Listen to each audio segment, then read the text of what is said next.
Welcome to Tabletop Gaming Guild. Today we'll be unboxing Atlantis Rising by Elf Creek Games. This is the second edition of Atlantis Rising and it's just being fulfilled by Kickstarter at the moment. My understanding is this is a cooperative game where you are trying to save the people of Atlantis as the land sinks, and you're drawing cards to determine how fast the island is sinking and trying to do various methods of slowing that progress down while your people escape. The rulebook is not terribly long, and the art in it is vibrant and evocative, as well as the art on all the components, and it's a very pleasant looking game despite the horrific theme. Looks like it has a number of different characters you can play as that likely play slightly differently, and they're double-sided, so you can play as whichever gender you prefer. Next we have the Cosmic Gate components, which I believe get slotted into the round board that we saw a minute ago, and I believe the objective is to get all those slots filled by the end of the game. Looks like they also give some sort of ongoing power once you build them. Next we have magic barriers, and I can guess that these can be put down to prevent a section from sinking temporarily, so basically a stopgap measure.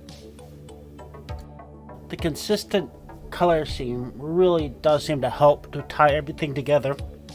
And these are the map pieces, so you can see they carry on off to each other. They definitely look like they're set up to fit in a specific way and make one large image that's going to slowly transition as the island sinks. There's a lot of attention here to consistency and, making the whole thing work. It's definitely very promising for the quality of the game. Doesn't feel like anything was tacked on or put in arbitrarily.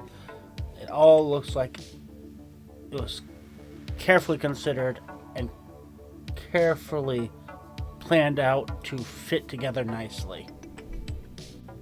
There's always a little bit of risk in any Kickstarter, but in games like this where it's a second edition and they've had a good show for the first edition and got a chance to make minor tweaks, it's pretty low risk. These misfortune cards definitely have a pandemic, or actually even more so a Forbidden Island vibe. I'm guessing you're going to be drawing the different trains, and that's going to determine what part of the island sinks at any given moment. There's quite a few misfortunes, but I'm betting first time I play this, I'm going to draw nothing but calm seas. Although I do really love the look of some of these ones with the special effects. If I ever get to play this game with Peter, I'm betting this is where he's going to be going all the time, picking up these library cards. Who am I kidding? If the world was burning, I'd probably want to spend my time in the library as well. Then we have a few different resources. I particularly like the meteorite ore.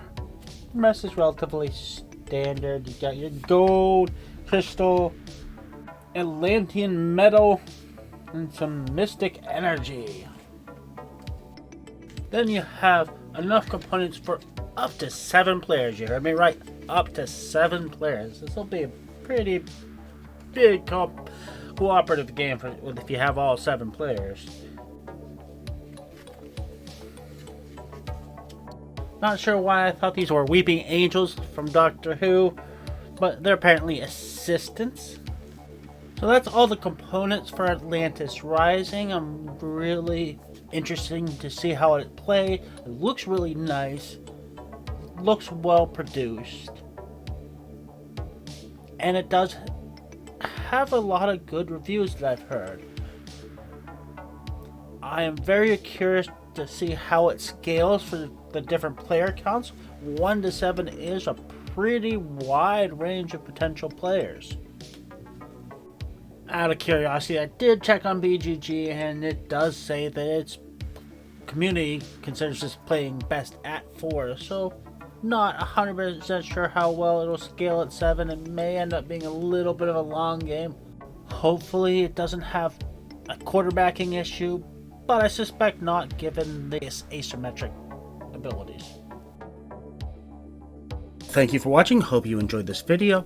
Don't forget to check us out on other social media such as Instagram and Facebook, and don't forget to like and subscribe.